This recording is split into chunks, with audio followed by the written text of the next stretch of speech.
नमस्कार, राज की बात में आपका स्वागत है। आज हम बात करेंगे बिहार में चल रहे सियासी भूचाल की, नीतीश कुमार के ईरा के अंत की और साथ ही बात करेंगे अमित शाह के बिहार दौरे में भारतीय जनता पार्टी के एक बड़े प्लान की, जिसके कारण आज नीतीश कुमार बैकफुट पर आ गए हैं। राष्ट्रीय जनता दल के विधायक गायब होते जा रहे हैं और कांग्रेस में हड़कंप मचा हुआ है, क्योंकि कांग्रेस भी टूट के कगार पर है।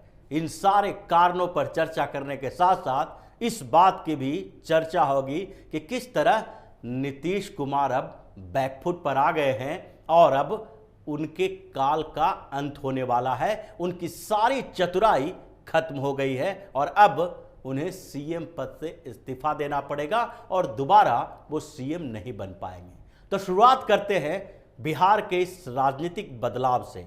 जिस समय अभी बिहार में जो चल रहा है उसमें राष्ट्रीय जनता दल और जनता दल यूनाइटेड दोनों ही पार्टियां एक दूसरे के करीब तो आ रही है, लेकिन दोनों ही पार्टियों में एक डर का माहौल है। दोनों पार्टी के नेता इस बात के लिए डरे हुए हैं कि अब उनकी पार्टी टूटने वाली है। साथ ही कांग्रेस भी इसी डर का शिकार है, क्योंकि उसके नेता भी बागी होने वाले हैं।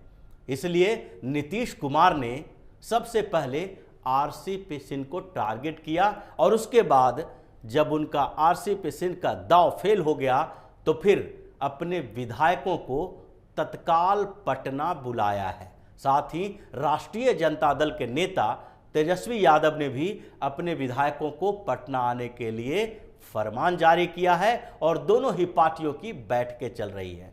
कांग्रेस के नेता अब नीतीश कुमार को सहयोग देने में लगे हुए हैं और कांग्रेस में भी फूट पड़ने वाली है, क्योंकि ये जो स्थितियां पैदा हुई है वो 5-6 दिनों में नहीं बल्कि पिछले 2 सालों से चल रही थी। पिछले 2 सालों से नीतीश कुमार परेशान थे और उसकी भड़ास अभी उनके पार्टी के नेताओं ने नीतीश कुमार के कहने पर निकाला। अभी जो ताजा बिहार में सियासी बदलाव हुआ है, जो सत्ता परिवर्तन की ओर इशारा करता है, उसमें नीतीश कुमार की सबसे बड़ी और सबसे कमजोर नस पर भारतीय जनता पार्टी ने दबाया है। इसलिए नीतीश कुमार बेचैन हो गए। सबसे पहले उन्होंने आरसीपी सिंह को टारगेट किया। आरसीपी सिंह वही नेता हैं जो कभी नीतीश कुमार के सबसे करीबी हुआ करते थे, जिन्हें नीतीश कुमार अपना उत्तराधिकारी बना रहे थे और उन्हें जनता दल यूनाइटेड का राष्ट्रीय अध्यक्ष भी बनाया गया। राष्ट्रीय अध्यक्ष बनाने के बाद जब पीएम मोदी के कैबिनेट में जनता दल यूनाइटेड के शामिल होने की बात हुई तो उसके बाद नीतीश कुमार के कान खड़े हो गए, क्योंकि उन्हें लगने लगा कि जैसे ही आरसीपी सिंह बिहार से दिल्ली जाएंगे, भारतीय जनता पार्टी से उनकी नज़दीकी बढ़ेगी और इससे उन्हें खतरा पैदा हो जाएगा। इसलिए उनकी अनुमति के बिना, उनसे बिना राय सलाह लिए आरसीपी सिंह ने मोदी कैबिनेट में शामिल होने का फैसला लिया और चूंकि वो राष्ट्रीय अध्यक्ष थे जनता दल यूनाइटेड के, इसलिए भारतीय जनता पार्टी की सरकार ने उन्हें मान्यता दी और उन्हें कैबिनेट मंत्री बनाया गया। लेकिन भाजपा से उनकी बढ़ती नज़दीकियों ने नीतीश कुमार के कान खड़े कर दिए और फिर उनके खिलाफ दांव पे चलने लगा और राज्यसभा के चुनाव आते आते नीतीश कुमार पूरी तरह से आरसीपी सिंह के विरोध हो गए। उन्होंने उनकी राज्यसभा की सदस्यता खत्म होने के बाद फिर से राज्यसभा नहीं भेजा और इसके कारण आरसीपी को मोदी कैबिनेट से इस्तीफा देना पड़ा। लेकिन वो बिहार जाकर नीतीश कुमार के खिलाफ अपना अभियान चलाना नहीं छोड़े, इसलिए नीतीश ने अपने लोगों को उनके पीछे लगा दिया और उनके ऊपर भ्रष्टाचार का एक बड़ा मामला लगाया, चार्ज लगाया और जनता दल यूनाइटेड की तरफ से एक नोटिस भेजा गया। आरसीपी सिंह ने उस नोटिस के बाद तत्काल जनता दल यूनाइटेड की प्राथमिक सदस्यता से इस्तीफा दे दिया, यानी कि उन्होंने पार्टी छोड़ दी। लेकिन इसके बाद नीतीश कुमार की मुसीबत बढ़ती हुई दिखाई पड़ी और इसीलिए नीतीश कुमार के अभी सबसे करीबी लोगों में से एक यानी ललन सिंह ने एक बड़ा बयान जारी किया कि ये दोनों ही भारतीय जनता पार्टी की बड़ी कॉन्स्पिरेसी है जदयू को खत्म करने की। सबसे पहले उन्होंने जिक्र किया चिराग पासवान का, जो 2020 के विधानसभा चुनाव में नीतीश कुमार के खिलाफ मैदान में उतरे थे और भारतीय जनता पार्टी के सहयोगी होने का दावा कर रहे थे। उसके कारण ललन सिंह ने कहा कि जनता दल यूनाइटेड की सीटें कम होकर 43 हो गई, जिसमें भारतीय जनता पार्टी की एक बड़ी कॉन्स्पिरेसी थी। लेकिन अब आरसीपी सिंह को लेकर भी उन्होंने यही कहा कि ये दूसरी कॉन्स्पिरेसी भारतीय जनता पार्टी की है कि जनता दल यूनाइटेड में फूट डाली जाए।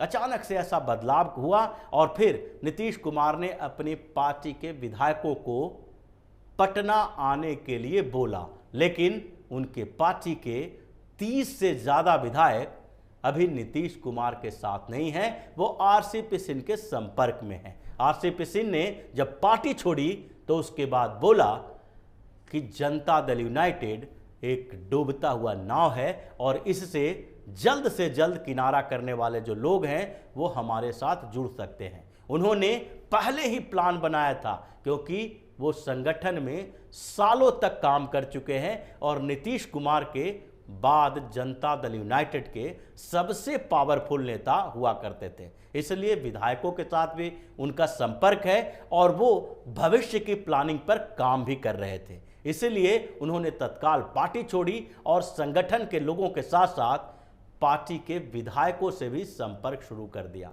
इससे नीतीश कुमार परेशान हो गए और उन्होंने राष्ट्रीय जनता दल के साथ अपना संपर्क शुरू किया और राजद के नेता तेजस्वी यादव से बातचीत भी की। तेजस्वी यादव भी तैयार हैं इस बात के लिए कि नीतीश कुमार आएं और फिर से हम वही सरकार बना सकें जो पिछली बार गठबंधन की सरकार बनी थी। नीतीश कुमार सीएम बने और तेजस्वी यादव डिप्टी सीएम बने।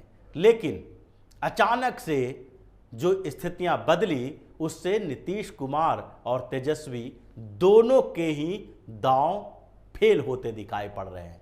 जैसे ही नीतीश कुमार ने अपने विधायकों को बुलाना शुरू किया, विधायक गायब होते चले गए। यानी कि 45 विधायक जो नीतीश कुमार की पार्टी के हैं उसमें से 30 से ज्यादा विधायक इस बात के लिए तैयार है कि अगर नीतीश कुमार फिर से राजद के साथ गठबंधन करते हैं तो हम लोग इनसे दूर हो जाएंगे और भारतीय जनता पार्टी के साथ जा सकते हैं। यानी कि नीतीश कुमार की पार्टी में उसी तरह एक बड़ी फूट होगी जिस तरीके से महाराष्ट्र में उद्धव ठाकरे की शिवसेना में हुई थी।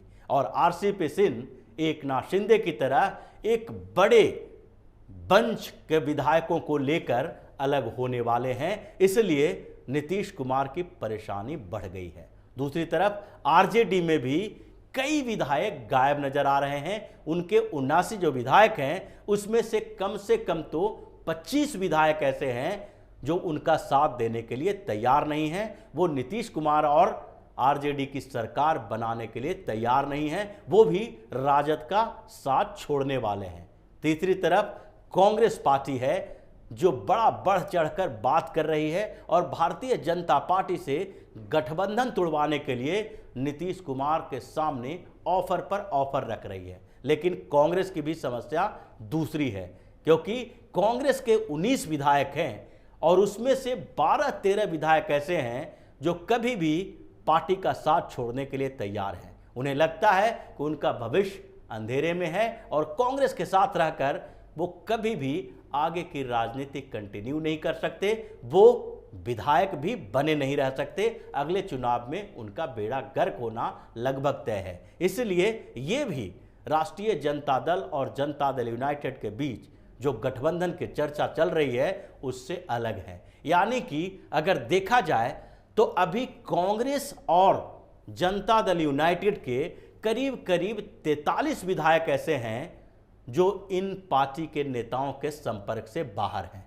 वो लोग कहीं न कहीं बाहर जाने की तैयारी कर रहे हैं। इसलिए नीतीश कुमार अपने विधायकों को बुला रहे हैं, आरजेडी अपने विधायकों के साथ बैठक कर रही है और कांग्रेस अपने विधायकों के संपर्क तलाश रही है। लेकिन फिर भी इन तीनों पार्टियों के बीच जो आपसी तालमेल होने वाला है उसको लेकर कंफ्यूजन बना हुआ है और भारतीय जनता पार्टी अपने प्लान बना रही है कि अगर नीतीश कुमार ने गठबंधन तोड़ा तो उसकी पूरी जिम्मेदारी नीतीश कुमार के ऊपर जाए और उसके बाद नीतीश कुमार की पार्टी से अलग होने वाले जो 30 से ज़्यादा विधायक हैं और कांग्रेस के जो 12-13 विधायक हैं उन विधायकों को अलग से भारतीय जनता पार्टी के साथ समर्थन में जोड़ा जाए और फिर भाजपा अपना सीएम लाके बिहार में सरकार बना सके, क्योंकि भारतीय जनता पार्टी के पास अभी 40 से ज़्यादा विधायकों की जरूरत सरकार बनाने के लिए होगी और उसके लिए जनता दल यूनाइटेड और कांग्रेस के विधायक टूटने के लिए तैयार हैं। आरजेडी के कई विधायक जो हैं वो पार्टी छोड़ने के लिए तैयार हैं। दूसरी तरफ हिंदुस्तानी आवाम मोर्चा के 4 जो विधायक हैं वो अगर नीतीश कुमार और आरजेडी के साथ जाने के बाद जीतन राम मांझी करते हैं तो उसी तरह से पार्टी का साथ छोड़ने के लिए तैयार होंगे, जिस तरह से वीआईपी के साथ हुआ कि वीआईपी के मुकेश सहनी ने जैसे ही भारतीय जनता पार्टी के साथ बगावत की वैसे ही उनके सारे के सारे विधायक भारतीय जनता पार्टी में चले गए और वीआईपी का लगभग अस्तित्व खत्म हो चुका है। उनके पार्टी में सिर्फ मुकेश सहनी बचे हैं। वही स्थिति अब बिहार में होने वाली है और ये सारी प्लानिंग भारतीय जनता पार्टी के वरिष्ठ नेता और केंद्रीय गृह मंत्री अमित शाह के पटना दौरे से हुआ था। पटना दौरे में अमित शाह ने भारतीय जनता पार्टी के नेताओं के साथ बैठक की।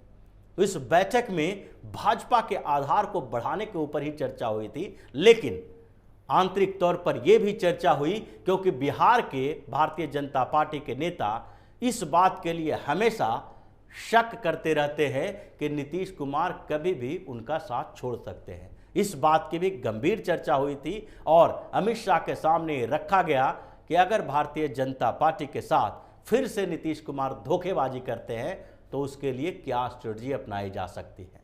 ऐसे भी आरसीपी सिंह भारतीय जनता पार्टी के सबसे करीबी है जनता दल यूनाइटेड में और उन्होंने पिछले 2 महीनों में जनता दल यूनाइटेड के कई विधायकों और नेताओं के साथ संपर्क किया था और उस धड़े से भारतीय जनता पार्टी आगे भी जो गठबंधन करने की सोच रही थी वो इसलिए क्योंकि नीतीश कुमार का रिप्लेसमेंट आरसीपी सिंह हो सकते हैं और दोनों एक ही जाति से बिहार के आते हैं, जिस पर नीतीश कुमार अपनी राजनीति आगे बढ़ाते हैं। कोयरी कुर्मी को लेकर नीतीश कुमार अपने पार्टी का आधार बढ़ाते रहे हैं, लेकिन आरसीपी सिंह उन्हीं के गृह जिला यानी नालंदा से ही हैं और कुर्मी जाति से भी हैं। इसलिए नीतीश कुमार को लगता है कि जैसे ही ये बाहर का रास्ता दिखाएंगे, जैसे ही वो उनके विधायकों के साथ बाहर जाएंगे, उनका आधार कमजोर हो जाएगा। क्योंकि एक तरफ अगर बिहार विधानसभा के चुनाव में चिराग पासवान जैसे नेता के नीतीश कुमार के खिलाफ होने पर उनके विधायकों की संख्या घटकर 43 हो सकती है, भारतीय जनता पार्टी से आधी हो सकती है, तो फिर अगर आरसीपी सिंह ने मोर्चा खोल लिया तो उनके अपने जो सबसे बड़ा बेस है वही बेस में सेंधमारी हो जाएगी और नीतीश के काल का अंत हो जाएगा। इसलिए बिहार में जो राजनीतिक बदलाव हो रहा है उसमें नीतीश कुमार सबसे ज़्यादा परेशान नेता हैं और अभी उनके इस्तीफे का इंतजार करना होगा, क्योंकि इस बार अगर नीतीश कुमार ने धोखेबाजी की तो भारतीय जनता पार्टी अकेले बिना नीतीश कुमार के सरकार भी बनाएगी और इन पार्टियों में बिखराव भी होगा। तो इसी तरह की खबरों के साथ फिर से हाजिर होंगे। तब तक के लिए बने रहिए हमारे साथ और देते रहिए हमें सहयोग, ताकि इसी तरह की खबर हम आपके लिए लाते रहें। धन्यवाद।